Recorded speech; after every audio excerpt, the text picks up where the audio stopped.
Hindi, okay lang naman yung suspension eh. Okay lang? Because if they continue to do that, edi mas pinapakita lang nila na ganun talaga sila. Oh. And That's true.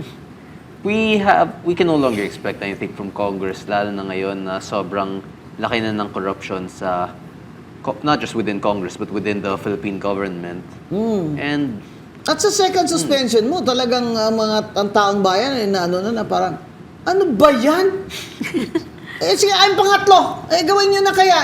Ano nyo na, installment pa kayo dyan.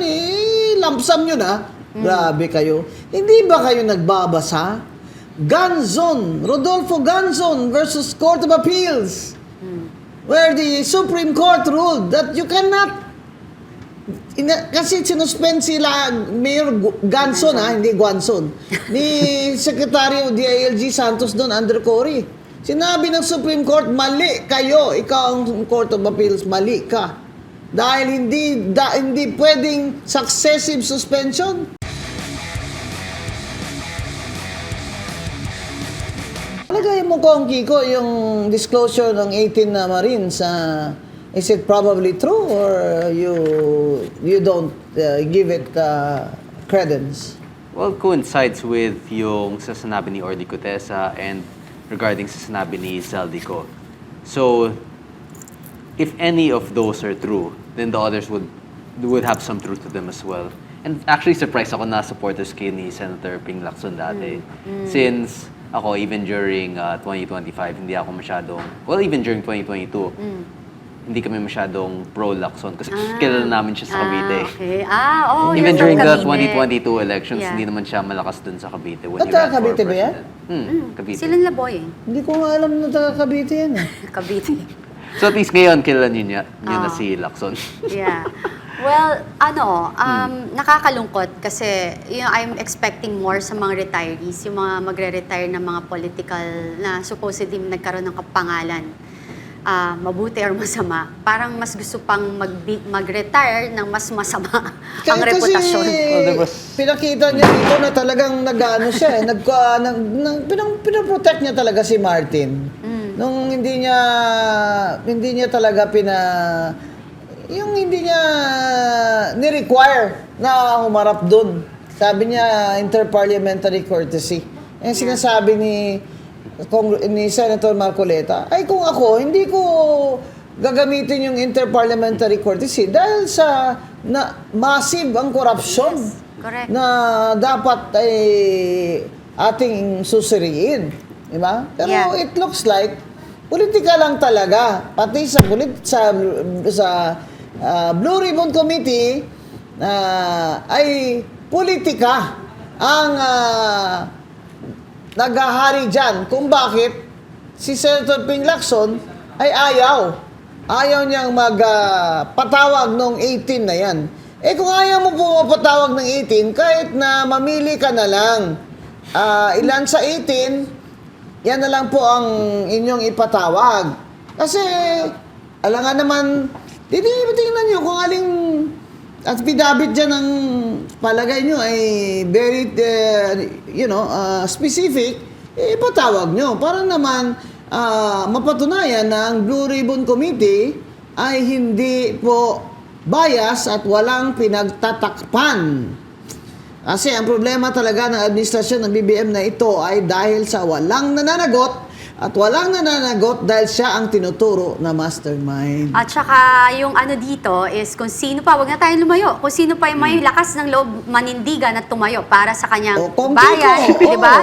Anong ginawa? Si Kong Kiko, nung malakas ang loob, may boses. Alam mo, iba talaga, no? Iba talaga din talaga yung wala pang bahid wala pang influence ng korupsyon or hindi na-expose. Even though yung dad niya, yung pamilya niya, is nasa politika. Dynasty. Oo, di ba? Pero nakita mo sa kanya, tumayo siya kasi wala siyang ganun, di ba?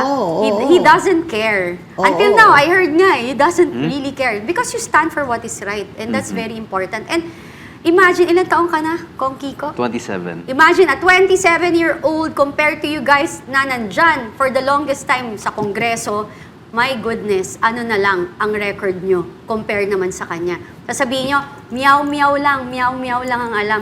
Palagay Sino mas mo. matino mag-isip? Yung nagmamyaw-meow o yung di lumalaban sa korupsyon? Sige nga. At yung mga nagnanakaw dyan, sinasabi nyo masama ugali ni Kong Kiko dahil nililibak niya ang presidente. Dahil sinasabi niya na pinapahiya niya kayo dyan sa House of Representatives.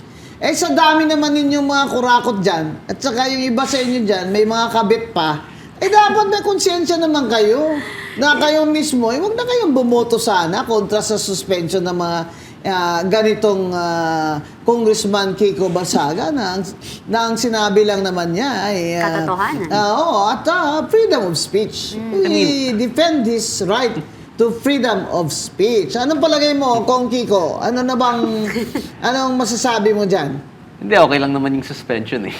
Okay lang? Because if they continue to do that, edi mas pinapakita lang nila na ganun talaga sila. Oh. And That's true.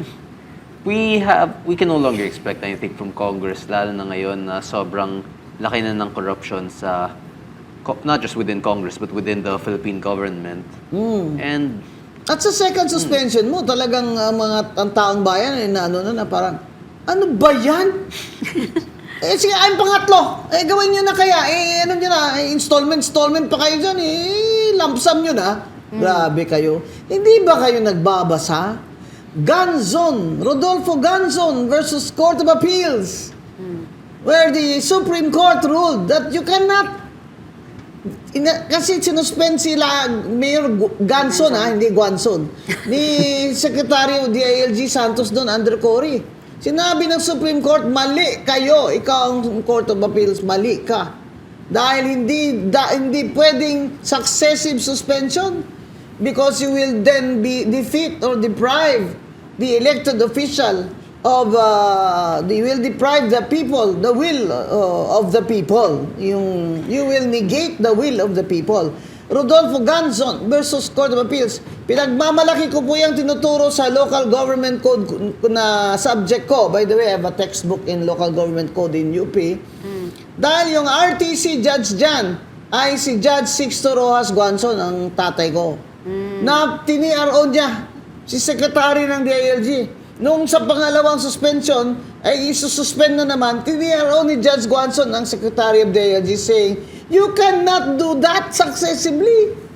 Actually, Kombing, ikaw ang kauna-unahang biktima ng power tripping. Correct. Hindi talaga ako pinaupo ni Martin Luther King. 2022 ba yan? Oo, that ni Imagine BBM. that, doon pa lang nakita mo na eh. Kita mo na kung saan papunta o ang destinasyon ng liderato na to. At may Supreme Court ruling Yes. na. Nauupo yung substitute ko. Mas Nandun malala na. yun, no? Si Dr. Camille Luansing Ilagan. Nandun na. At naka-ready na mag-vote sa kanya. Ayaw pa rin ni Martin Luther King Romualdez ipa-out dahil daw si Guanzon ay dapat talagang maparusahan. Di ba Grabe. you file a case about it? May Supreme Court pa kami. Kasi ang gusto namin kung Kiko, i-delete na yan ng House of Representatives yung rule na under the Constitution, pag na-proclaim ka na at nag-out ka na sa valid na the officer of law, automatic ang assumption of office mo. Dyan sa House of Representatives, may rule dyan si Martin na kailangan mag-ceremonial oath ka pa sa speaker. Abay kung ganyan, kahit pala manalo kami dun sa Cavite, sa Laguna, di pa rin kami makaupo pag nagtago si speaker na ayaw niyang i-oath, ceremonial oath. Kaya nga tawag ceremonial eh. Ibig sabihin you can dispense with it. Yeah. Pero itong si Martin Romualdez talaga, ang laki ng galit sa akin dahil tinawag kong bangag si BBM sa mga rally. Bakit? Mali ba ako? Sinabi ni, tingnan mo to. Kaya nangayayat ngayon si Martin Romualdez. Mataba pa siya dyan. Ngayon nangayayat na siya kasi sa bigat ng mga maleta, Nag-exercise. talagang nangayayat na siya.